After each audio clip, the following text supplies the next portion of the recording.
Okay, so I will begin. So good to see everybody again. I hope everybody's doing well. We're delighted today to have somebody who I think needs no introduction to all of us, but we're delighted that she took time out of her crazy busy schedule. Our Associate Dean in Graduate Studies, Aimee Ryan, is going to give us words of wisdom, encouragement, and she's looking at me now, on zooming in on the challenges and opportunities of online teaching and supervision. Thank you so much, Aimee, and it's over to you. Okay, so I guess everybody should be able to see this. And okay, so my disclaimer, the advice I got was this is supposed to be, I'm supposed to keep it light, keep it fun. And I know from having attended these that the real lessons and information comes from our discussions in our small groups. So that, so you may learn something new, but really I'm going to just sort of hit on some sort of main topics that I think are on all of our minds. Um, okay, I just have to figure out how to advance my slides. Okay, so I think many of us are sort of feeling much more like this than that we wanted to do anything else to support anybody. Um, you know, we're sort of suffering from Zoom fatigue. And I can tell you, I had my highlight was Monday when I spent over 10 hours on Zoom. And it was like, fortunately, not all of that was face-to-face contact. So that made it a little bit better. But, you know, I think sometimes we're feeling like this and we really don't want to go on. Sorry, on with another Zoom meeting. I shouldn't, we want to go on, but not with more Zooming. The other thing I came across was these sort of cartoons with, you know, with an elementary school Zoom versus a high school Zoom. And I would say my undergraduate Zooms look much more like this.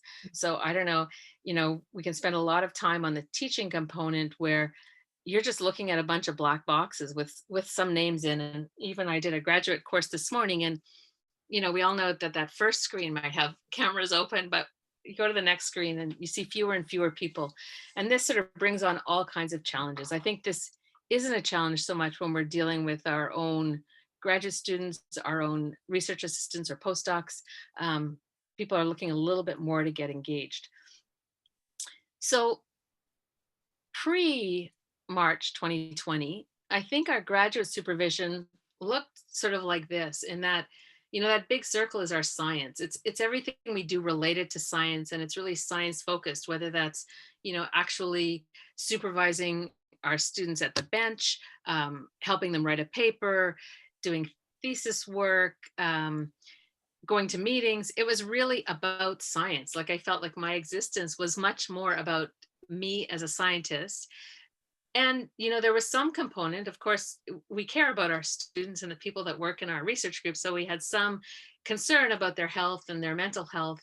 And, but, you know, that circle was sort of not all consuming or all encompassing. And I think now in this sort of post March 2020, um, these circles have become much more balanced. And I think that that maybe I've put more pressure on you, your graduate program directors have put more pressure on you, your chairs, that we really need to be concerned about our students' sort of health and well-being.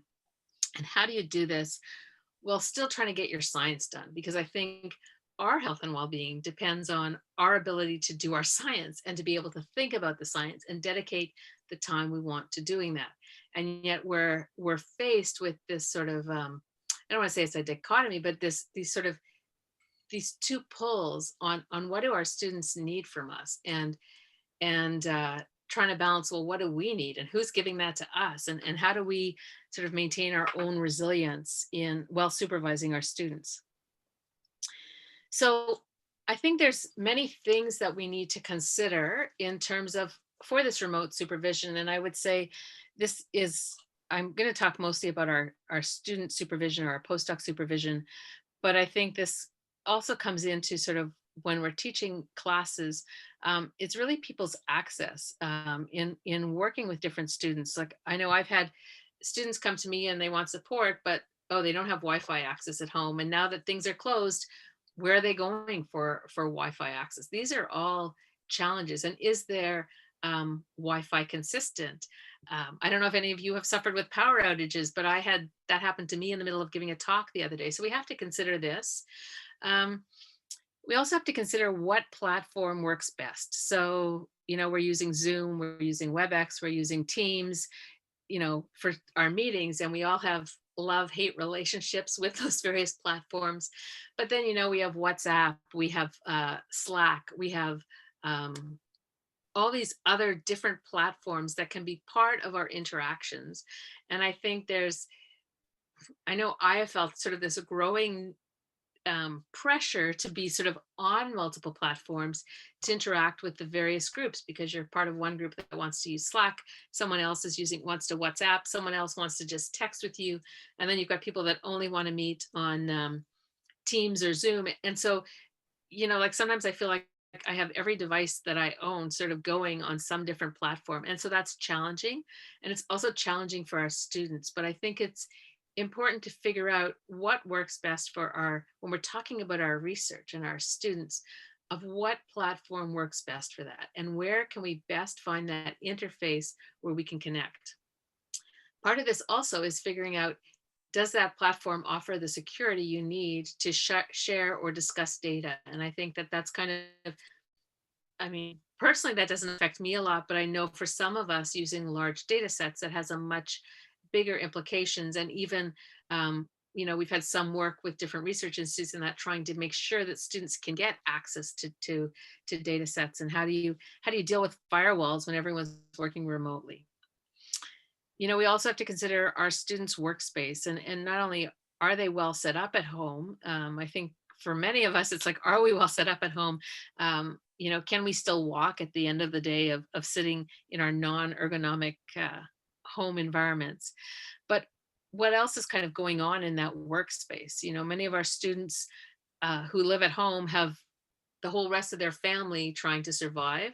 For some of those students, being home is not really the best and most healthy place. Others have roommates, and this is challenging because we're telling them, well, you can't have meetings on campus. You can come to campus and do your work, but if you're in a meeting, you shouldn't be on campus. And so, can we find them space on campus?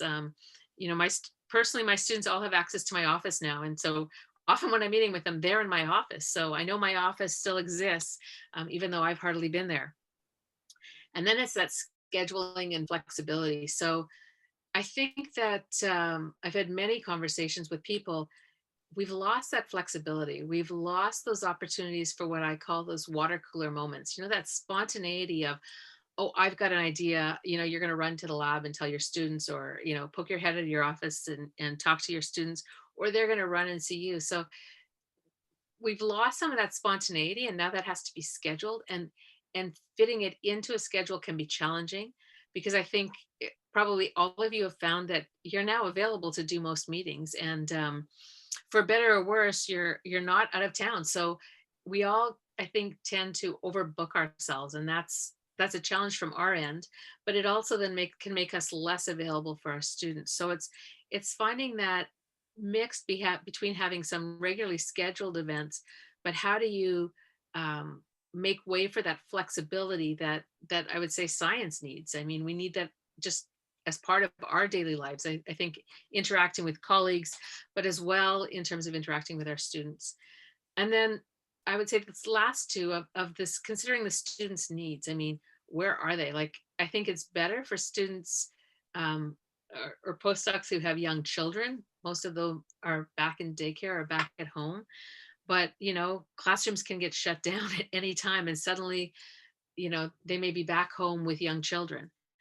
Or they may have parents that they're taking care of. I think, we need to think about that, or their own personal situation and what they need, and checking in with them of what they need, and how is, whatever you decide is working sort of for you as a supervisor, is it working for them?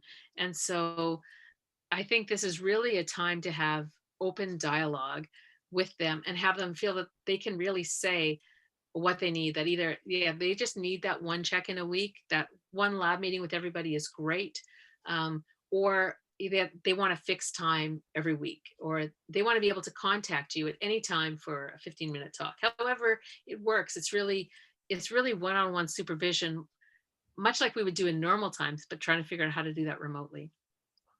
And then I would say, many people have shared with me this importance of keeping that social time, of whether you alternate between a lab meeting one week and then just social interactions the next, or whether you have a regularly scheduled social interaction. I know some people were doing it every day. Somebody said at one point, oh, they were doing workouts in the morning.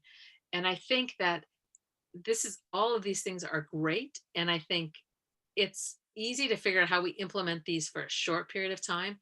And it gets more challenging as we sort of our uh, our time of confinement has sort of increased, and it does get tiring. And I think we have to just sort of acknowledge that as part of the process.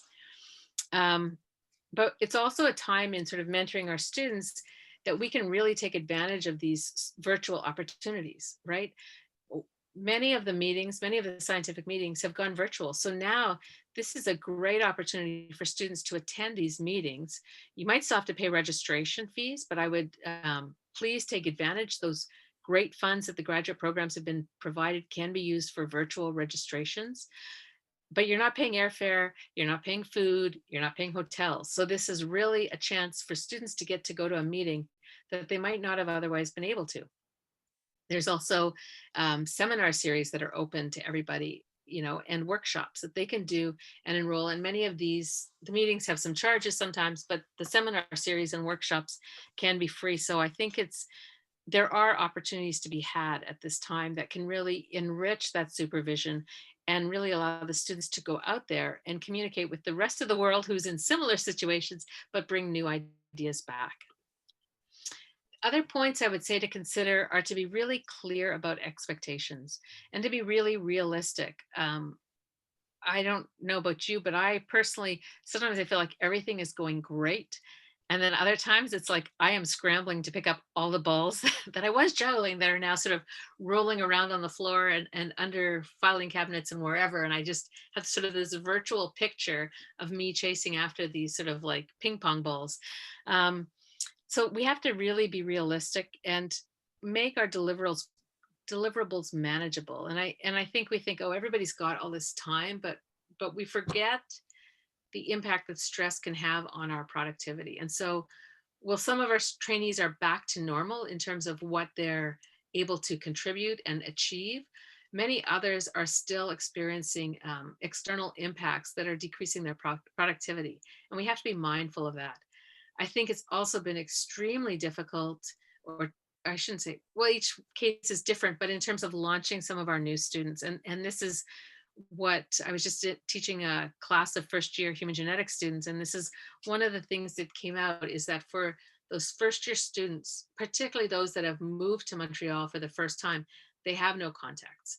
Their network is kind of gone, and their network, they're not having sort of day-to-day sort of physical, interactions with, I shouldn't say that, in-person interactions, maybe not physical, but in-person interactions with others. And so it's really think of what is the best thing to keep those students healthy. And I would argue that maintaining their mental health now in the long run is going to make them more productive as graduate students once we come back to a more normal situation. I think it's also important to think about creating collaborative workspaces, and that's including both a combination of science and social. So even if you're not participating in them, that you really sort of create this idea that there's an expectation for people to be still interacting, um, that's valued, and that it should be both science and social. Um, and then I would say check in and be present. The students really need your support. They need to know, I think more than ever, that you're kind of there for them. Even on the days we don't like being there for them, that you're going to be responding to them in a reasonable amount of time. And then I guess the last thing I would say, the most important thing for our graduate student supervision is that you're all taking care of yourselves, because our health and wellness directly impacts our students. So I think it's really important for us to be taking advantage of these helping faculty workshops, to be finding time to interact with other peers, whether that's a Sanka set with some colleagues or department people, or people that you haven't interacted with on Zoom for a week. I think it's really important that we are sort of trying to maintain our own sanity, I would say, and well-being through this process. So the other thing that I came across for a different type of presentation I was doing, but I thought this is sort of important here, is that, you know, I never imagined we would still be here when this started sort of at the end of March. But this sort of came out, this is a movement in New Zealand. And I think that this idea that to sort of keep this in the back of our minds, that we're all smart and kind, and these are the people that we're bringing into our research environment, and that we want to maintain this, you know, intelligence, both sort of EQ and IQ and productivity. And so to continue to think about, you know, being kind and being reasonable, even if that's the last thing that we're really genuinely feeling at the moment. So what, oh, and then if you really want to know about remote supervision, I invite you to register for this virtual supervisor version 2.0. That is a part of the Canadian Association for Graduate Studies virtual symposia. It is next Wednesday at 1 to 2 p.m. Eastern. It's free. And it's going to be presented by, I wanted to remember the name, somebody from Memorial University is going to be presenting, but they'll have, of course, more broad hints. It could be a lot of the same. I think, you know, we're all becoming experts in this. And so I invite you to register for that. I'd asked Heather to put the link in the chat if anybody is interested. And so for the breakout rooms, what I would challenge everybody to do today is sort of share your biggest success or innovation, something different that you've done. But I would equally challenge you to share a failure. So, you know, I think I've had some sort of, maybe not epic fails, but things that just haven't worked. Because I think it's like all science, you know, we publish our successes, but we probably learn more from our failures in terms of how any problem we're studying works, like the underpinnings of that. So please, I think, don't be embarrassed about your failures. If you've had something that's really not worked, I think that's a great learning potential or learning opportunity for someone else. And then if there's any challenges or opportunities, or if there's something that you're struggling with, and then suggestions for workshops. So you can pick one or all of these to discuss, depending on how your group is working. And we look forward to you reporting back to us at the end. So thank you so much, Aimee. That was great. I don't know if anybody noticed, but Leslie has gone into a playing pool. I'm not quite sure what's happening here, but sort of is an interesting background. So those are the balls she's dropped. I don't know. There's too many. I don't know what's happening to her. So the link to the symposium is actually in the chat, so everybody can look for it. So now we're going to get ready to go into the small groups, and Heather will create her wizardry and put us into these small groups. So just to recap, this time, the top person who is going to take the lead is the person who has the most graduate students in their lab, seeing it, keeping with the topic. So that will be the lead. And when you're actually sort of facilitating the small group, just to recap, the first thing is always good to do is to sort of have an introduction of everybody, you know, who are you and a little bit about them, so that everybody gets to know each other, because it's a nice way to mix up with people you don't know. Then sort of your main points, take the main bullet points back. So then whenever we meet again, we can sort of say, you know, here's the main points for this, the main points for that, and any questions for Aimee, she will be delighted to answer. And I think that's about it. So Heather is going to put us away for 20 minutes. Keep a note of which group, so that theme lead can report group 1, 2, 3, 4. I think we're going to have 5 groups, is my understanding. Heather, do your magic and put us in our special rooms.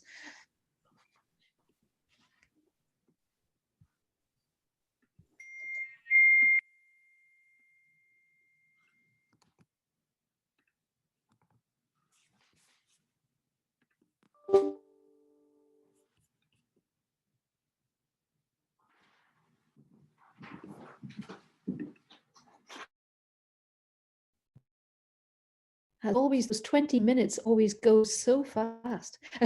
They really do. Yeah. Okay, I'm not sure if everybody's back yet.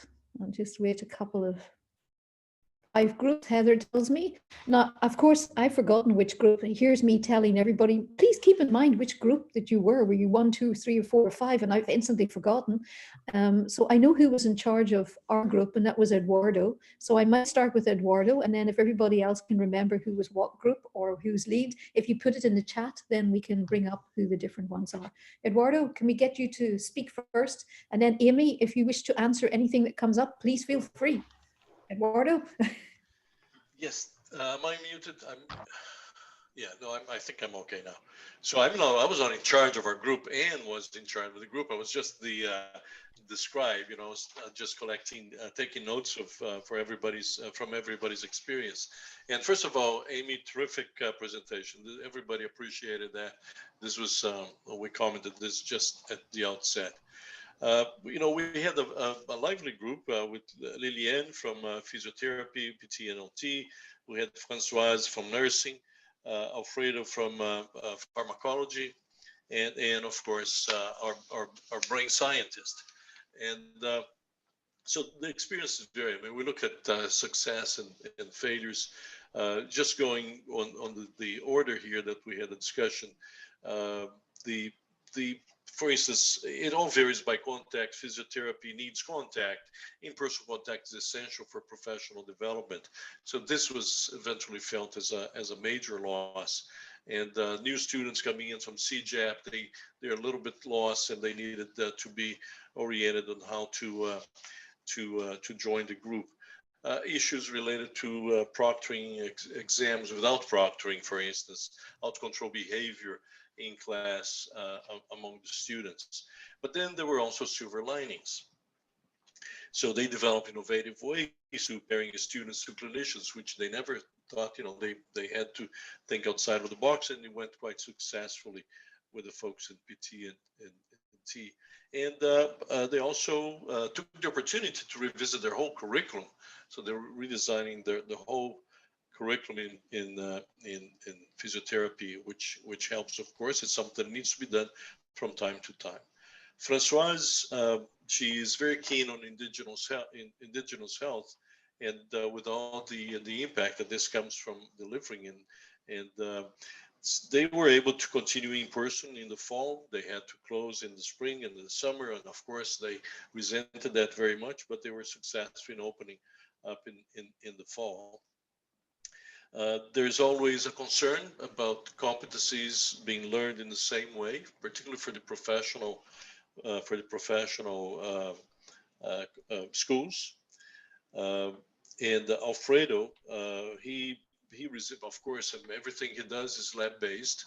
And in his case, like me, we're staying home, and much of our labs are still active. And so research has continued despite the fact that he resents not being there for on a daily basis, but he's there on weekly meetings, and he's able to maintain supervision.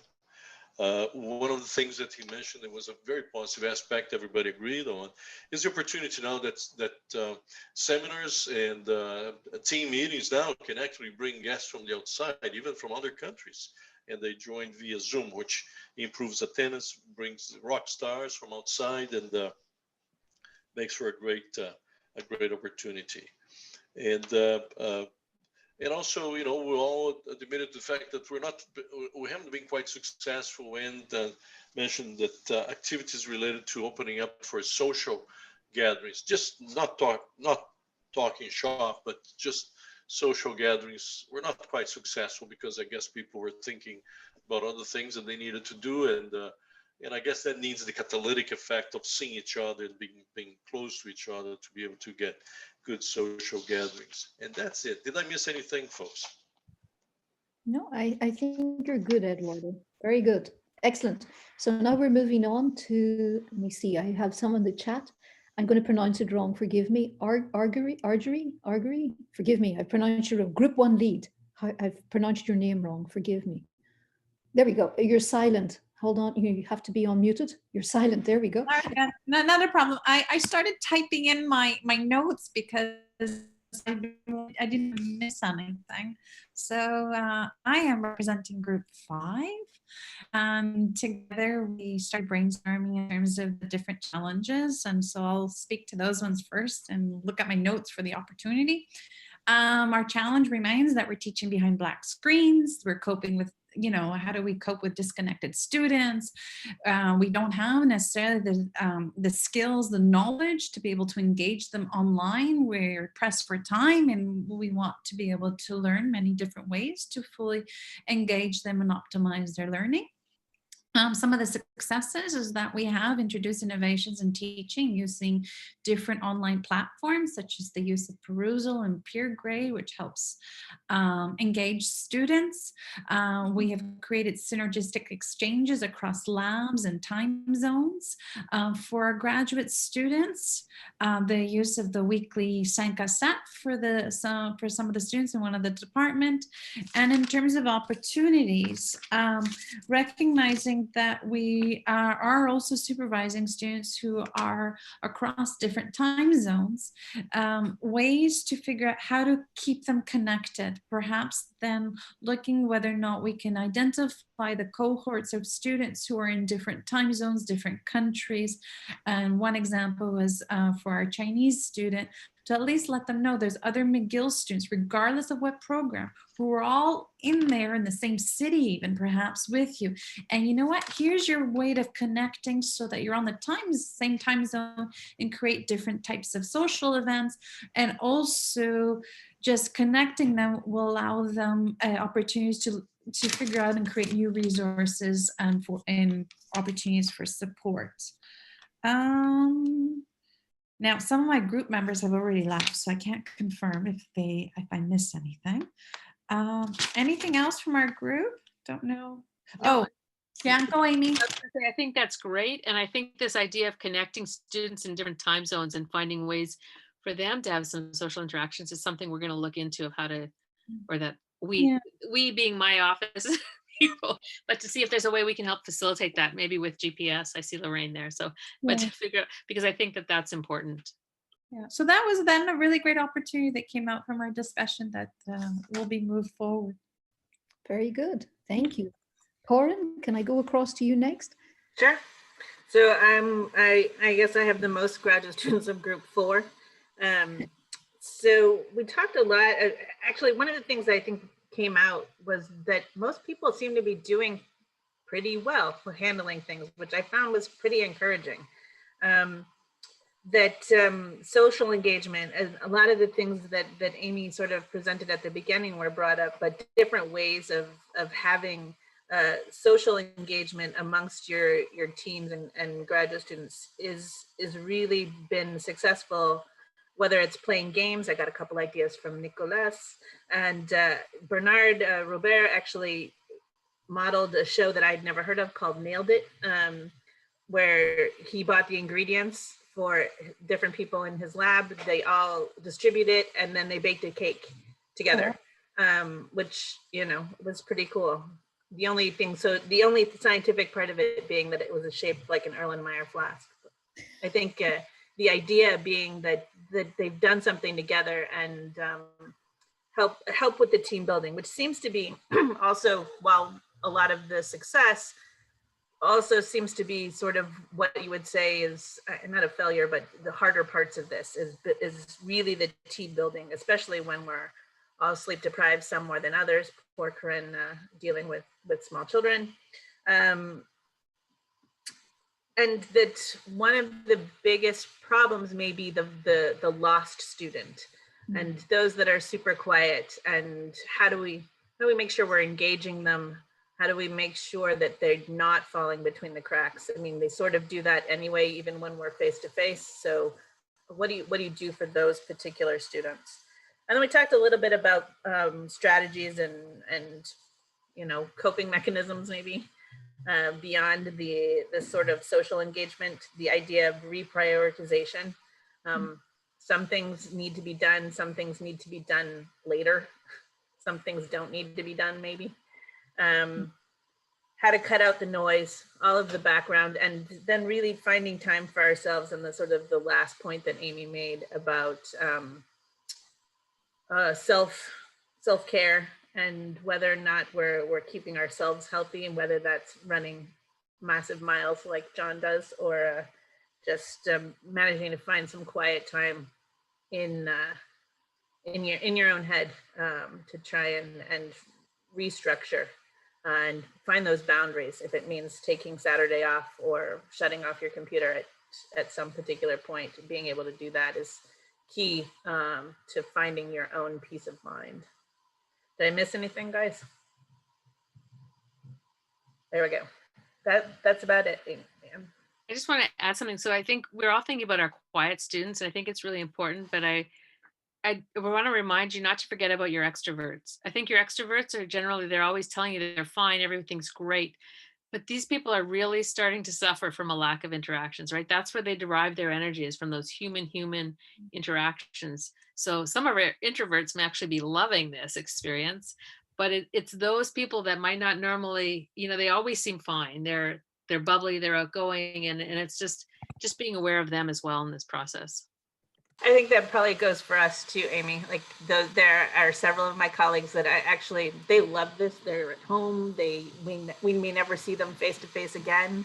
And then I think for myself, speaking for myself, I am never happier than after I've sat with some of my friends on Zoom even, and had Sankaset with them, and just spent some time laughing and sort of, I think that it's definitely a key point. Very cool. Martin, can I go across to you? Sure. I have my lab meeting in 2 minutes, and it wouldn't be good to be late to a lab meeting to support to learn how to support students for this session. So my group was Len, Dominique, Lorraine, John, and Samira. So if I get cut off or have to jump, feel free to jump in, and I'll make a very quick summary. So essentially, there were 2 main topics that we talked about.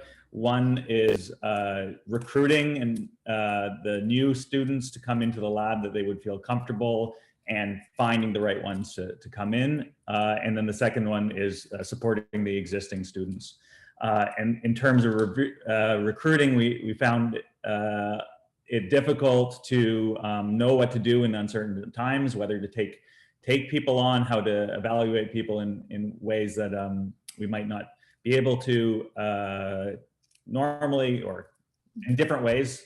Usually there's an in-person meeting, but there were some good successes about how to bring especially undergrads into the lab using computational or computer work. So review papers, computer-based scripting, that sort of thing. And that got some nice successes into the labs for new experiences for these students. In terms of supporting the current students, some of the successes were some casual networking sessions, kind of in the vein of faculty helping faculty. That would be students helping students. And then we talked about making sure they know about the services that Aimee and other people in McGill have made available to the students, essentially allowing them to reach out when it's acutely needed. There's the Keep Me Safe app and other opportunities, and then also the need for and the success of kind of trying to restore a bit of normality in terms of the people that can come back into lab and can work a little bit like this was normal times, but also introducing large amounts of flexibility in time off, in times that they do work, that allow them to find a nice balance of the new normal. And with that, my Zoom notification says my graduate students are logging into my lab meeting. So thank you very much. Because we're hitting close to the end point anyway, but that was a wonderful summary. Thank you very much. Have I missed any group? Is there a group I'm missing, or I've got everybody? Group I 3. think there's a group 3, and even though I don't have as many, I've been kind of nominated. So I didn't take any notes. I was nominated post facto. So I think, a lot of things we've discussed have already been talked about. And since we're minus 1 minute in our Zoom meeting, I won't go over them. But I think there's 2 points that are kind of important. And one is, I think, a couple of people in our group, and I'm included in that, thought it was actually important to go into the lab a couple of, if only for like maybe 2 afternoons a week, talk to the students, distanced, masked, everything like that. But I think it's important to try to maintain some kind of contact. I also think it's important for the professors. It's certainly important for me to get out of my damn house, get on my bicycle and go into the lab, get some fresh air and just get a change of environment. Because even though most of my kids are gone, they're not all gone, and my wife's not all gone. So, and she's sometimes here, but you just need a change of scenery, I think, for your own personal health. And I think that connecting, if only a little bit, with people in the lab is important.